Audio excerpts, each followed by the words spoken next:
सो hi guys, इस video में हम ऑफ बाउ प्रिंसिपल डिस्कस करने वाले हैं। इसको हम लोग n+l रूल भी कहते हैं। तो आप देखिए, जैसे कि अगर हम एक बिल्डिंग का कंस्ट्रक्शन कर रहे हैं तो सबसे पहले हम उसका बेस बनाएंगे, उसके बाद उसमें उसका सीलिंग बनाएंगे ना। सबसे पहले बेस बनता है। उसी तरह से जब हम लोग इलेक्ट्रॉन को मतलब इलेक्ट्रॉनिक कन्फिग्रेशन लिखते हैं या ऑर्बिटल्स में इलेक्ट्रॉन फिल करते हैं तो इंक्रीजिंग एनर्जी के ऑर्डर में फिल करते हैं। मतलब पहले जिसका एनर्जी लो है उसको फिल करो, उसके बाद धीरे धीरे फिर हायर पे पहुंचो। तो ये बताता है एनर्जी ऑफ ऑर्बिटल्स या सबशेल। ओके, आपको बता दें कि शेल के अंदर सबशेल होता है और सबशेल में ऑर्बिटल होता है। Okay, so electrons first occupy lower energy orbital. Electron पहले लोअर एनर्जी ऑर्बिटल में जाते हैं, फिर electron fillings in increasing order of energy of orbitals और सबशेल।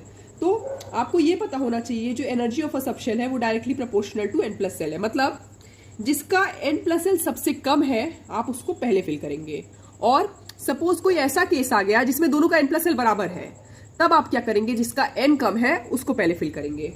जैसे एग्जांपल ले, ये हम लोग डी ब्लॉक में देखते हैं तो 3D हो गया और 4s हो गया।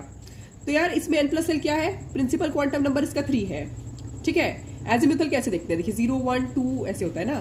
तो ये s p d, तो ये तो प्रिंसिपल क्वांटम नंबर है। ये तो n+ रूल है ना, n+l। ये प्रिंसिपल क्वांटम नंबर, ये एजिमुथल, ये इसका प्रिंसिपल क्वांटम नंबर।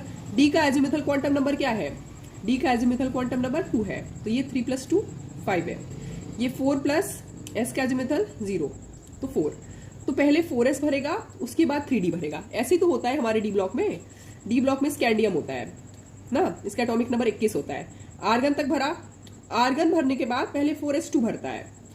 आर्गन में कितना इलेक्ट्रॉन होता है, 18 19 20, एक इलेक्ट्रॉन भरा बचा, वो फिर 3d1 में भरता है। ठीक है, तो ये पूरा n+l रूल के हिसाब से होता है। एक और एग्जांपल जैसे आप देख सकते हैं, देखिए 2p का n+l क्या है, 2 + p का 1 होता है 3, 3s का 3 + 1, दोनों बराबर है। तो इसमें कोई दिक्कत नहीं है, अगर दोनों बराबर है तो जिसका n कम है उसको पहले भरेंगे। तो हम 2p को पहले भरेंगे। तो 1s2 2s2 2p6 3s2 3p6 3d10 ऐसे करके भरते हैं।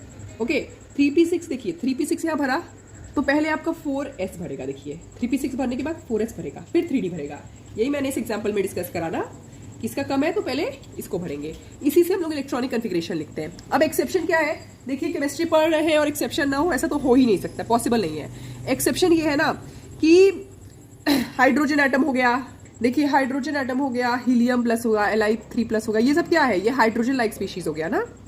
तो इनके लिए energy is proportional to n होता है। मतलब हम लोग जो सिंगल इलेक्ट्रॉन स्पीशीज है उसमें ऑफ बाउ अप्लाई, मतलब ये वाला n+l नहीं अप्लाई कर सकते, n से पता करेंगे। ओके, तो ऐसे आप हम लोग इलेक्ट्रॉनिक कन्फिग्रेशन लिख सकते हैं।